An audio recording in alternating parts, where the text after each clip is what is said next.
मुझे तो लगता है कि शॉपिफाई हमारे साथ स्कैम कर रहा है। बस एक ऑर्डर आ जाए, 300 का प्रॉफिट, वो भी ऐड कट करके। पैसा ही पैसा होगा। यही होता है यार, जब भी हम लोग कोई एक नया काम स्टार्ट करने चाहते हैं ना, तो प्रॉब्लम आते ही रहते हैं। पहले ऑर्डर का आने का इंतजार मैं इस तरीके से कर रहा था जैसे तुम अपने क्रश का एसएमएस का इंतजार करते हो। I start dropshipping in India for the first time with zero knowledge। ना मुझे प्रोडक्ट फाइंड करना आता है और ना ही मुझे एड रन करना आता है। कुछ दिन पहले तो मुझे ये भी नहीं पता था कि ड्रॉपशिपिंग क्या चीज़ है। मैं भी आप लोगों की तरह उन यूट्यूबर का वीडियो देखते रहता था कि 24 घंटे का चैलेंज, इतना सेल आ गया, उतना सेल आ गया, इस तरीके का मैं वीडियो देखते ही रहता था। इस वीडियो में आप लोगों को ये पता चलेगा कि जब भी हम लोग पहली बार ड्रॉपशिपिंग स्टार्ट करते हैं तो कौन सी मुसीबत हमारे साथ आती है, कौन सी चीज़ें हमें ध्यान रखना होता है और कौन सी चीज़ से बिल्कुल भी नहीं करना होता है। ये सारी चीज़ के बारे में आप लोगों को इस वीडियो में पता चलेगा। अगर आप लोग ड्रॉपशिपिंग स्टार्ट करना चाहते हो या फिर स्टार्ट कर चुके हो तो इस वीडियो आपके लिए बहुत कुछ दे सकता है, लेकिन आप लोगों को वीडियो को एंड तक देखना पड़ेगा वरना कुछ भी समझ में नहीं आएगा। आइए वीडियो को स्टार्ट करते हैं, लेकिन उससे पहले वीडियो को एक लाइक और चैनल को सब्सक्राइब जरूर कर देना। तो सबसे पहले जो हमें चीज़ करनी होती है वो है हमें सेलर्स ढूंढना पड़ता है कि एक अच्छा सेलर्स जो अच्छी तरीके से हमारे प्रोडक्ट को डिलीवरी कर दे। तो सब लोग बहुत सारे सेलर्स यूज़ करते हैं, रोपोस यूज़ करती है और वहाँ पर बहुत सारे और भी सेलर्स होती है, शॉपिफाई के अंदर ही उस लोगों को यूज़ करती है। लेकिन मैं मीशो को चूज़ किया। लेकिन क्यों, आपके मन में सवाल आ रहा होगा। मैंने जब रिसर्च करना शुरू किया तो मुझे एक चीज़ बहुत ही अच्छी तरीके से पता चले कि अगर मैं किसी और सेलर के पास जाता हूँ और अगर मेरा एक ऑर्डर आता है तो मुझे उस ऑर्डर को कंफर्म करने के लिए मुझे उस ऑर्डर का जो प्राइस हो रहा है उसे मुझे पहले से पे करना पड़ेगा। अब मैं देख रहा हूँ कि यार मेरे पास तो पैसा ही नहीं है, मेरे तो लो बजट है, उससे शायद थोड़ा ही ऐड में रन कर पाऊंगा जिससे मैं सेल करा पाऊंगा। अगर मैं सारा पैसे इधर ही दूंगा तो फिर मेरा तो पूरा ही रुक जाएगा वहाँ पर बिजनेस। तो इसीलिए मैंने मीशो को चूज किया। मीशो पर ज़्यादा कुछ भी नहीं है, ऑर्डर आती है, ऑर्डर प्लेस कर दो, सीधा डिलीवरी हो जाएगा और जितना तुम वहाँ पर मार्जिन रखे हो तुम्हें मिल जाएगा। इसीलिए मैंने मीशो को चूज किया। अब सेलर चूज करने के बाद सबसे बड़ी बात जो हम लोग पहले कर लेते हैं, चाहे कुछ हो या फिर ना हो, क्या प्रोडक्ट हम लोगों को सेल करना है और उसका प्राइस क्या रखना है और हमें प्रॉफिट कितना होगा, सबसे मेन चीज। तो मैंने मीशो पर बहुत सारा रिसर्च करना शुरू किया और मेरा हमेशा से इंटरेस्ट कपड़े का अंदर था। तो मैं सोच रहा था क्यों ना विंटर का सीज़न आ रहा है, विंटर का सीज़न चल रहा है तो वहाँ पर सबसे ज़्यादा विंटर की चीज़ें बिकेगा। तो मैंने एक स्वेटर को सिलेक्ट किया कि मैं इसे बेचूंगा। तो आप लोगों को स्क्रीन पर दिख रहा होगा उस स्वेटर का, तो वहाँ पर मुझे 600 कितने रुपए का शायद पड़ रहा था और मैंने सोच लिया कि इसे 999 पर बेचूंगा तो शायद मेरा ऐड कट कर भी मुझे 300 का प्रॉफिट मिल सकता है। मैंने सोचा और मैंने इसका स्क्रीनशॉट भी लिया। मैंने चैट जीपीटी पर गया, उसे वहाँ पर दिया और कहा कि क्या मैं इसे इस तरीके से सेल कर सकता हूँ। तो उन्होंने भी कहा हाँ बेस्ट प्राइस है, तेरा सेल हो सकता है। अब जब प्रोडक्ट सिलेक्ट कर लिया तो अब सबसे बड़ी मेन चीज आती है कि वेबसाइट बनाना। मुझे लगा था कि यार मैं ऐप डाउनलोड करूंगा शॉपिफाई पर और वहां पर मैं कुछ 1-2 क्लिक मारूंगा और मेरा वेबसाइट बन जाएगा, मैंने ऐसा सोचा था। लेकिन ऐप पर तो हो ही नहीं सकता, हमें क्रोम पर जाकर, डेस्कटॉप पर जाकर हम लोग को करना होता है। अगर लैपटॉप या फिर कंप्यूटर हो तो फिर और भी ज़्यादा अच्छा होता है, लेकिन हमारे पास तो यही खटरा फ़ोन है तो इससे ही करना पड़ा। और मैं करना शुरू करूँगा कि मुझे तो कुछ भी नहीं आता। तो मैंने YouTube पर वीडियो देखता रहा और मैं करता रहा। तो मैं सीख रहा था और कर रहा था और मेरा फ़ोन पर वो काम नहीं कर रहा था, इसलिए मैं अपने पापा का फ़ोन लेकर कर रहा। तो उससे बहुत ज़्यादा टाइम गुजर गया, लगभग 1 दिन लग गया मेरा वेबसाइट बनाने के लिए ही। वेबसाइट थोड़ा बहुत सेटअप करने के बाद वहाँ पर पेमेंट का ऑप्शन आ रहा था। जैसे कि मैंने पेमेंट का ऑप्शन पर सिलेक्ट किया तो वहाँ पर दिख रहा था कि 20 रुपये पे आप लोग ट्रायल ले सकते हो 3 महीने के लिए। तो मैंने जैसे 20 रुपये सिलेक्ट किया और उसके बाद पे नाउ के अंदर क्लिक किया तो जैसे मेरा यूपीआई ओपन हो रहा था वहाँ पर 5000 रुपये दिखा रहा था। मैंने सीधा मुझे ऐसा लगा कि यार शॉपिफाई कहीं हमारे साथ स्कैम तो नहीं कर रहा।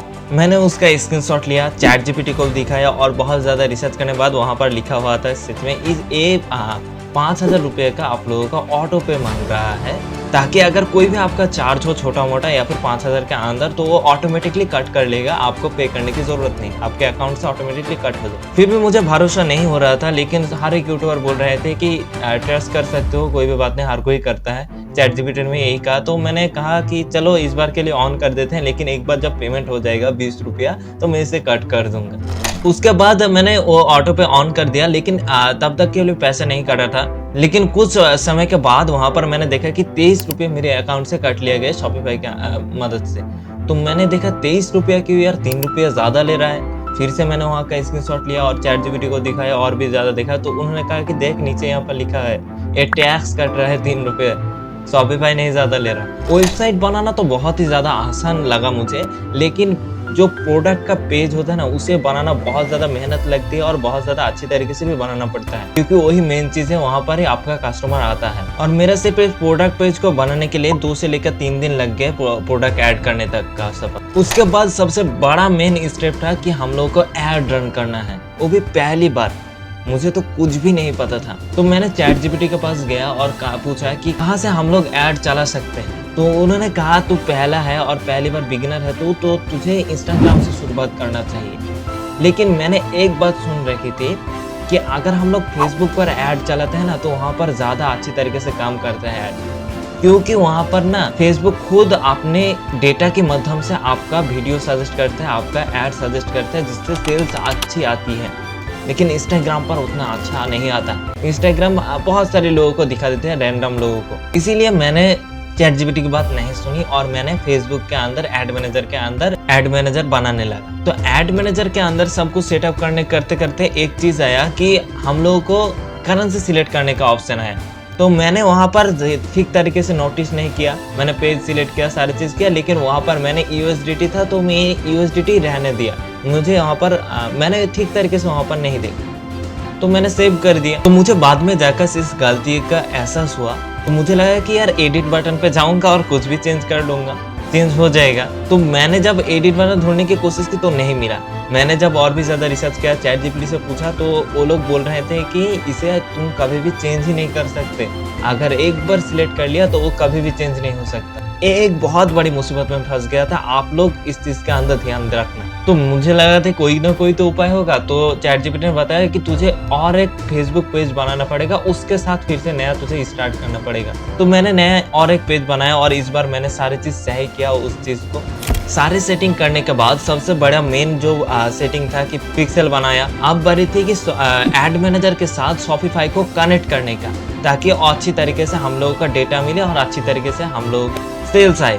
तो मैंने जैसे ही मैं शॉपिफाई के अंदर जाकर मैं कनेक्ट बटन के ऊपर क्लिक कर रहा था, तो एक लोडिंग का पेज आ रहा था, जैसे खुल रहा है पेज और फिर से वापस शॉपिफाई पर घूम के आ जा रहा था। मतलब दूसरा पेज ओपन ही नहीं हो रहा था।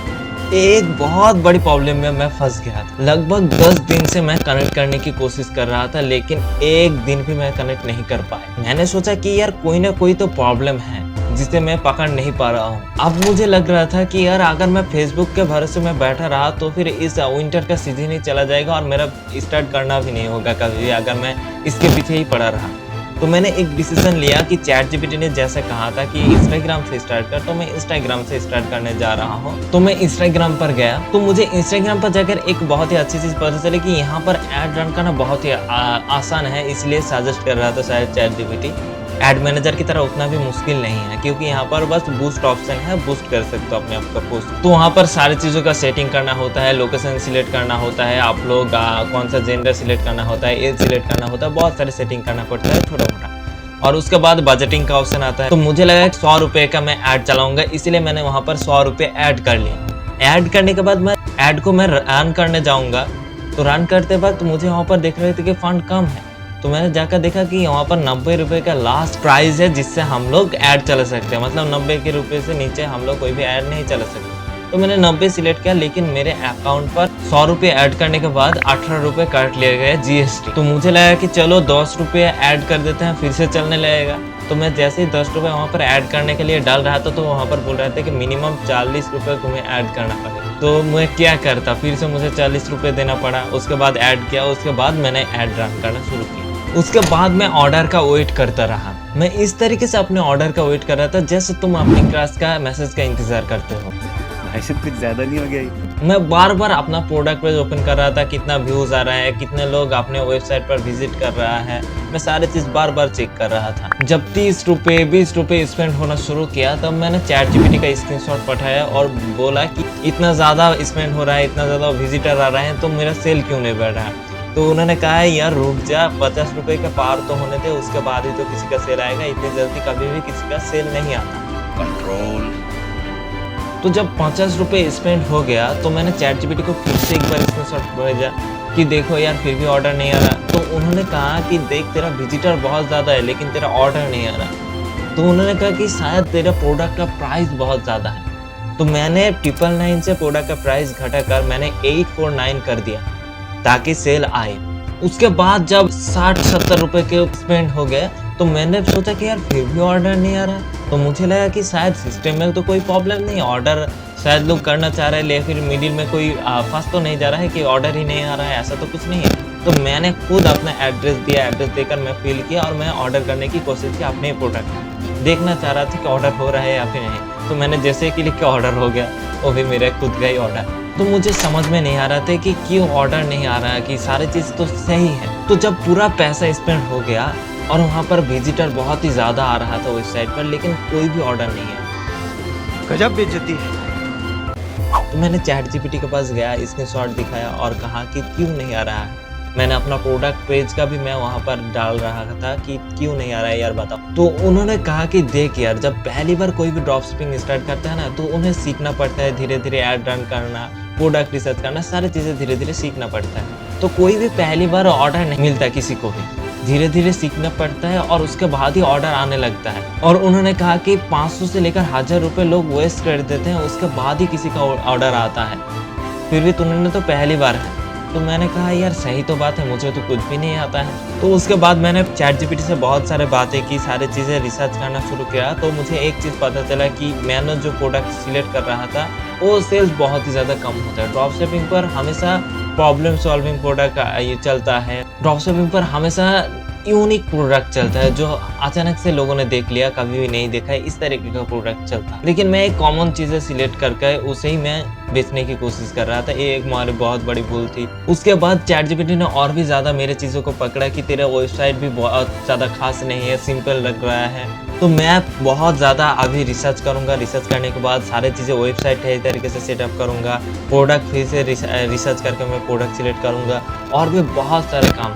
तो अगर आप भी ड्रॉप शिपिंग बिजनेस के अंदर इंटरेस्ट रखते हो तो मेरे साथ आगे और भी क्या क्या होने वाला है और कब मेरा पहला सेल आएगा, क्योंकि जब तक सेल नहीं आएगा तब तक मैं पीछे नहीं हटने वाला। अगर सारी चीज़ें मेरे बारे में जानना चाहते हो कि आगे मेरे साथ क्या होगा तो चैनल को सब्सक्राइब जरूर कर देना और वीडियो अच्छी लगे तो वीडियो को एक लाइक जरूर कर देना। जब भी मेरे साथ कुछ होगा बड़ा चीज़ तो मैं लॉन्ग वीडियो जरूर बनाऊंगा, ज़रूरत पड़ी तो मैं शॉर्ट वीडियो अपलोड कर मैं आप लोगों को बता दूंगा कि मेरे साथ ऐसा हुआ।